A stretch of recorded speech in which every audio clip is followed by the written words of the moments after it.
Follow, like, and subscribe on all our social platforms at TR Radio.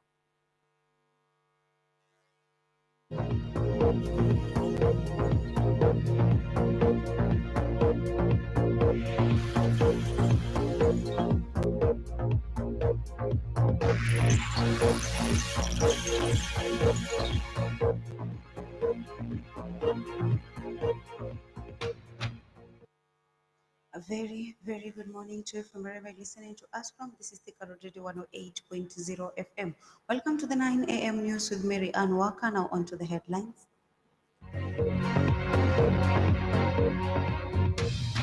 Deputy President Gachagua was called government official over insensitive remarks on fuel prices.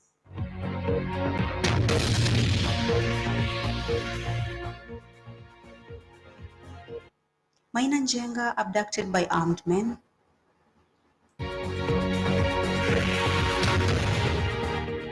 Inside Khalwale bill to regulate border work.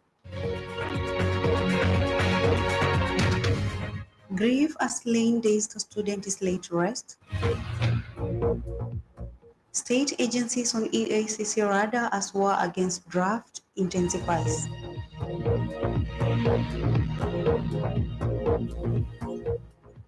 Remember, you can reach us on all our social media platforms, that being Facebook, Instagram, Twitter, and also Threads at Thika Road Radio.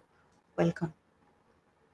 Deputy President Rigathi Gachagua has told off a section of leaders in the Kenya Kwanza government over their public utterances mid uproar over a hike of oil prices. In a statement upon his return from an official visit to Colombia on Sunday, September 17, Gachagua accused the leaders of arrogance and lack of empathy in addressing concerns from aggrieved Kenyans.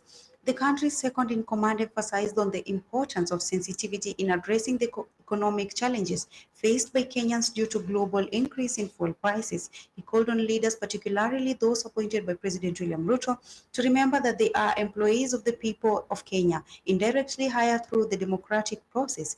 You do not address your employer with arrogance. Do so with humility and decorum, Deputy Gachagua stated. He stressed that Kenyan citizens are experiencing difficult economic times, and it is the responsibility of leaders to inspire hope and provide solutions.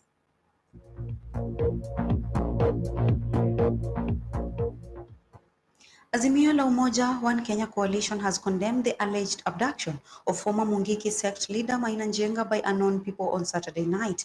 In a statement on Sunday, the opposition coalition claimed that the rogue police were behind the disappearance of Njenga, who was allegedly abducted while heading to his Kiambu home. We strongly condemn the gang-style abduction of Mr. Njenga and his continued prosecution without any charges being preferred against him. His family is being kept in the dark regarding his whereabouts, Azimio said. According to the coalition, Njenga was picked up by a group of armed and hooded individuals driving Subarus.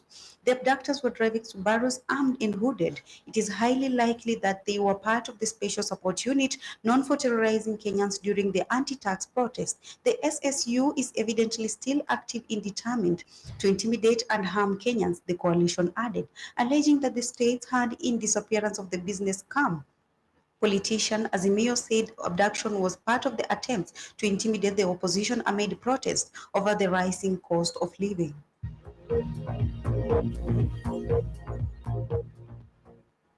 No person shall operate a motorcycle or boda unless they have completed a training course approved by a board if a new bill is passed by the parliament. At the same time, no boda riders will be allowed to carry more than one passenger at any given time on public roads if found will be liable upon conviction of 20,000 Kenyan shillings or imprisonment for a term not exceeding 6 months or both. The Public Transport Bill 2023, sponsored by Kakamega lawmaker Boni Halwale, seeks to put in place a legal framework to regulate the use of bodas for commercial purpose at the county level. And to regulate sector well, Halwale in his bill proposing to establish a new county motorcycle transport and safety board in every county. The board will be responsible for developing policies, regulation and guidelines on motorcycle transport and safety matters within the county. The board will also manage and control motorcycle transport services within the county, including registration and licensing of motorcycle riders, designating parking and routes to ensure compliance with the provision of the Act and any other laws related to the transport sector within the county. In addition, the County Motorcycle Transport and Safety Board will also conduct research, collect data on transport and safety matters within the county development and implement programs to promote road safety, including training and education of riders and passengers. No person shall use a motorcycle for commercial purpose in the county unless it is registered in accordance with this act. A person who wishes to operate a motorcycle for commercial and purpose in a county shall register it with the board, reads part of the bill.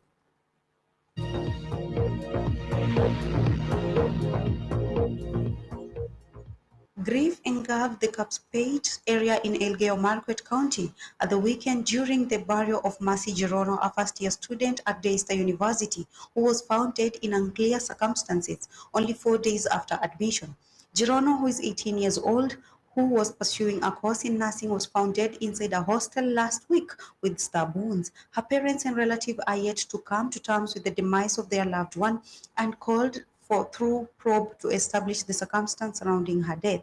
According to Gerono's father, Bowen Kanda, on the fateful day, his daughter had called her mother and said she would be home that evening because there was a party for first years happening at the school and she did not want to attend. She, however, called later saying that she had decided to attend the party because she could not get transport home. Kanda said that receiving the phone call at 2 a.m. from the school asking him to rush to the institution immediately and was later directed to Shalom Hospital in Kitengela, Kajiado County, where he established that his daughter had died. He said that the hostel where her body was found in was not the one that he had paid for, adding that the hostel does not even have CCTV cameras which could have tracked the movement of his daughter on the fateful night.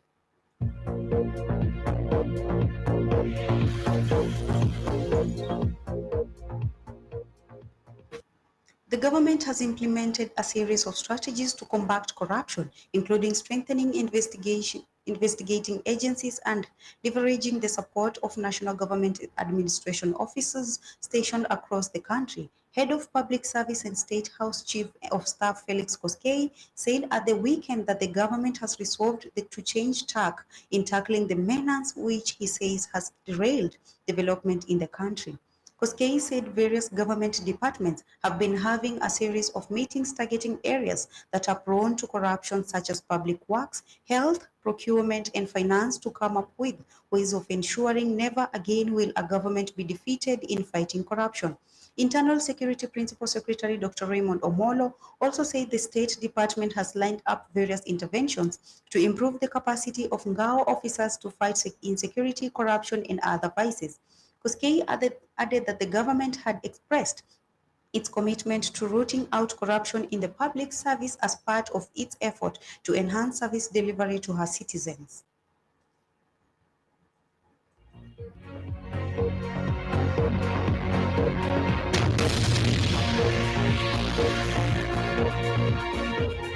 Your radio of choice, TR Radio. We are with you 24/7, full of entertainment, inspiration, and educative content. That marks the end of our 9 a.m. news. Stay tuned. Business news will be coming up at 10 a.m. You've been with Mary Ann Walker. Have a great day. Create more awareness about your business by advertising with Thika Road Radio at very competitive prices. Call us at 01137480061 for more info.